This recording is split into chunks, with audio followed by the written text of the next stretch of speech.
안녕하세요. 초보 스토리 크리에이터 꼬꼬마입니다. 여러분께 지금부터 제 자작 소설 우리들의 벽사일기를 들려드리려고 합니다. 기구한 운명의 한 여자의 이야기를 재미있게 즐겨주세요. 다소 부족한 부분이 있더라도 양해 부탁드리겠습니다. 그럼 시작합니다. 우리들의 벽사일기 제1장 제1화 사자발톱 1편. 절대로 해서는 안 되는 것을 금기라고 한다.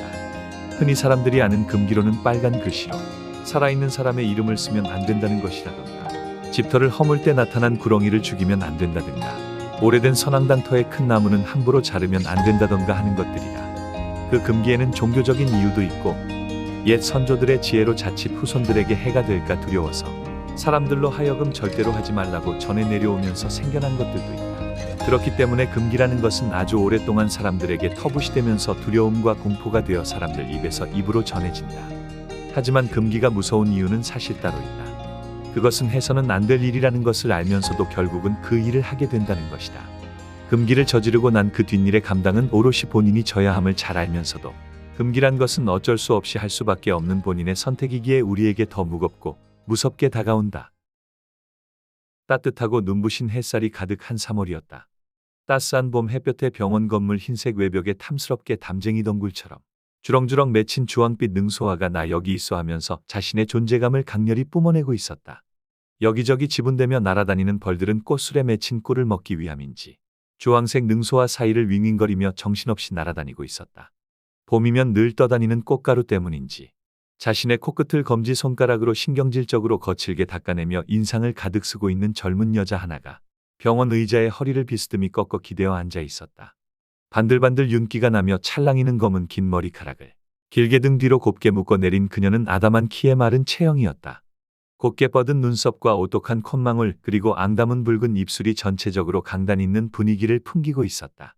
병원 여기저기를 바삐 오가는 사람들을 멍하니 쳐다보는 그녀의 갈색 눈동자에는 사람이 아닌 것들까지 보이는 모양이었다. 지랄 연병하네. 야, 이제는 이 정도로 놀라지도 않아. 어휴, 그나저나 이놈의 귀신은 익숙해져도 연병할 병원 소독약 냄새는 적응이 안 되네. 아우 18세 크레파스, 조카 신발 지긋지긋한 소독약 냄새. 가느다란 담배 한 개비를 손가락에 쥔 채 요리조리 고개를 돌리며 수인은 생각했다. 두 팔을 공중으로 한껏 치켜 세우며 기지개를 펴는 그녀의 모습은 남들이 보기에는 그저 피곤함을 달래기 위해 스트레칭을 하는 것으로 보였다. 하지만 수인은 지금 자신을 향해 하소연을 하기 위해 달려드는 수많은 귀신들을 애써 무시하며 잠시 병원 의자에 앉아 숨을 돌리고 있던 것이다. 수인은 동생 수환을 보러 병원에 들르는 길이었다. 병원에 올 때마다 저마다 사연을 지닌 수많은 흉측한 얼굴의 귀신 영가들이 보이기에 수인은 웬만해선 병원에 오기를 극도로 꺼렸다. 하지만 하나 남은 소중한 남동생 수환을 보기 위해서 수인은 흉측스런 몰골의 귀신 따윈 개의치 않고 시간이 될 때마다 틈틈이 병원에 들르곤 했다.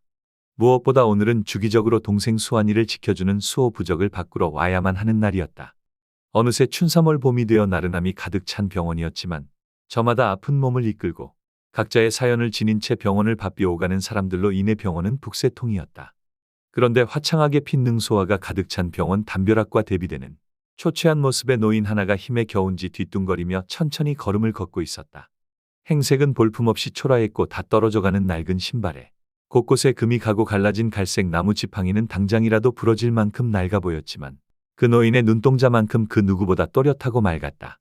그런 할머니를 흘끗 쳐다본 수희가 자신도 모르게 중얼거렸다. 이야, 저 할망구 돈 냄새 좀 봐라. 돈이 허벌나게 실이 많나 봐. 저 노인네 죽을 때까지 써도 다 못 쓰고 죽겠는데. 부럽네, 젠장할. 분명 남들이 보았을 때 그녀의 행색은 거지몰골에 누가 봐도 리어카를 끌며 폐지를 주우러 다닐 만한 후질근한 모습이었다. 하지만 수인은 그 노인을 본 순간 느낄 수 있었다. 그 노인은 어마어마한 재물운과 부복을 타고난 사람이라는 것을 말이다. 분명 저 행색은 자신의 부와 재력을 감추고 자신의 돈을 노린 사람들로부터 위장하기 위해 일부러 입은 것이 분명했다. 수인은 갈색 눈동자를 동그랗게 뜨고 그런 노인을 정말 부럽다는 듯이 한참을 바라보았다. 병원비 걱정에 전국 방방 곳곳을 다니느라 소비한 돈이 얼마인가. 옛날이나 지금이나 돈 걱정을 하며 사는 것은 바뀌지 않는 팔자인가 하는 생각에 수인은 입맛을 쩝쩝 다시며 죄 없는 담배개비만 요리조리 팬데 굴리듯이 요란하게 돌리고 있었다. 하긴 내가 재수는 또 더럽게 없지. 에휴, 누구를 원망하리요. 누구를 원망하냐는 생각과 달리 자신의 운 없음을 한탄하며 신을 원망하고 있는 수인은 입술을 쭉 내밀고 잔뜩 뼈로 퉁해져 있었다. 그런 수이 옆을 그 노인이 지나쳐갈 때였다. 수인은 비릿하고 역한 냄새에 자기도 모르게 담배를 떨어뜨리고 코를 움켜쥐어 잡고 말았다. 담배를 떨어뜨리는 수이를 보며 노인이 멈춰 서고는 그녀에게 향해 담배를 주워주며 말했다. 젊은 처자가 담배를 펴? 그것도 병원에서? 남 생각은 안 하나? 젊은 것이 말이야. 거친 목소리로 자신을 향해 잔소리하는 할머니를 개의치 않고 수인은 있는 힘껏 미간을 찌푸리며 비아냥거리는 말투로 되바라지게 말대꾸했다. 할머니가 하실 말씀은 아닌 것 같은데요. 뭐라고? 그런 수이를 황당하다는 듯이 바라보던 노파를 향해 수이가 갑자기 톡 쏘아붙이며 말했다. 아무리 손주 생명이 중하다 해도 그런 짓을 하시면 천벌받아요. 나한테나 금지옥엽 소중한 내 새끼지. 남들 눈엔 그냥 다 죽어가는 애라고요. 이 누린내는 어쩌면 좋아. 할머니, 지금 무슨 비방을 하시는 거예요? 저 지금 엄청 역해서 토할 것 같거든요. 순간 자신이 숨겨둔 치부를 들킨 것처럼 화들짝 놀란 노인이 억센 힘으로 움켜쥐어서인지 스카프는 당장이라도 수이의 팔에서 풀릴 것처럼 보였다. 아야, 노인네 힘이 왜 이리 센 거야? 아이고, 할머니 이러다 제 팔 부러져요. 아파요, 아프다고요. 너 뭐야? 뭐 하는 년이야? 도대체 정체가 뭐야? 수이가 자신의 팔을 부서져라 잡고 있는 할머니를 쳐다보며 무슨 말을 꺼내려는 순간 그 노인의 등 뒤에 흐릿한 할머니의 영가 수호령이 나타나 고개를 가로젓기 시작했다. 그것은 수이에게 보내는 더 이상 말하지 말라는 암묵적인 신호였다. 아니에요. 아니에요. 제가 순간 헛소리 했어요. 할머니, 저 그냥 갈게요. 이것 좀 놔보세요. 수이는 자신의 팔목을 부서져라 잡고 있는 노인의 억센 소나기를 강한 힘으로 풀어헤치고 재빨리 그 자리에서 벗어나려 했다. 순간 왼쪽 팔을 휘둘러 할머니의 손에서 벗어난 수이는 순식간에 날다람쥐처럼 엄청난 속도로 병원 엘리베이터 앞으로 뛰어가기 시작했다.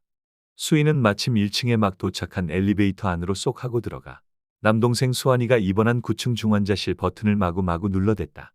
수이는 숨을 고르며 천천히 고개를 들어 닫혀가는 엘리베이터 문 사이를 쳐다보았다. 저 멀리서 멍한 표정으로 서 있다가 황급히 자신을 향해 어기적어기적거리는 걸음으로 힘겹게 달려오는 할머니가 보였다. 그런 노인을 바라보며 제발 빨리 문이 닫히라고 닫힌 버튼을 연신 눌러대는 수이였다. 간절한 수이의 바람이 통했던 것일까.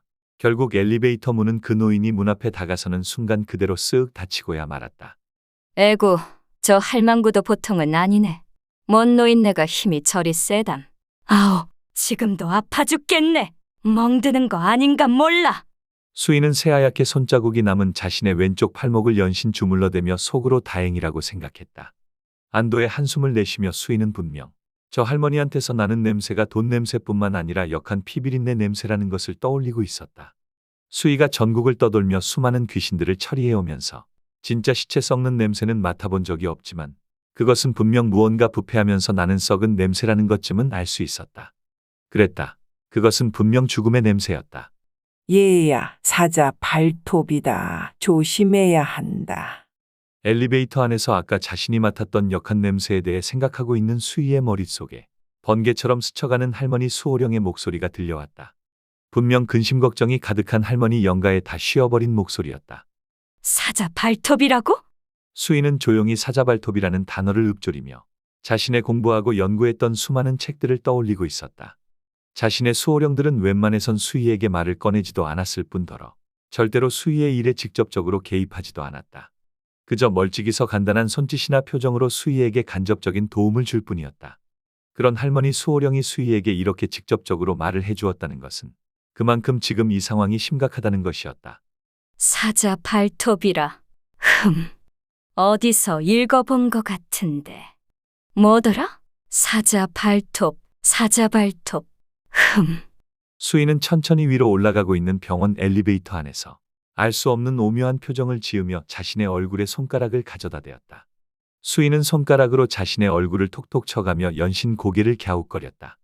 한편 자신이 붙잡은 손을 뿌리치고 재빨리 도망쳐버린 낯선 젊은 여자를 한참 동안이나 넋을 놓고 바라보던 노인은 서둘러 정신을 차리기 위해 깊은 심호흡을 한번 내쉬었다. 하나밖에 남지 않은 손주인 종우마저 잃을 수는 없는 노릇이었다. 자신이 가진 모든 걸 쏟아 부어서라도, 아니 그 이상의 것을 바쳐서라도 손자 종우만큼은 꼭 지켜야 했다. 그것이 설령 저 젊은 처자의 말처럼 남들에게 손가락질받고 용서받지 못할 천인공노할 짓이라 한들 노인은 아무렇지도 않았다. 지옥을 가야 하는 벌이라면 내가 지옥을 가마. 대신 종우, 너만큼은 꼭 살아야 한다. 깡마른 아담한 체구의 등이 다 휘어 구부정한 노인은 단호한 표정으로 매정하게 올라가 버린 엘리베이터 앞에 서 있었다.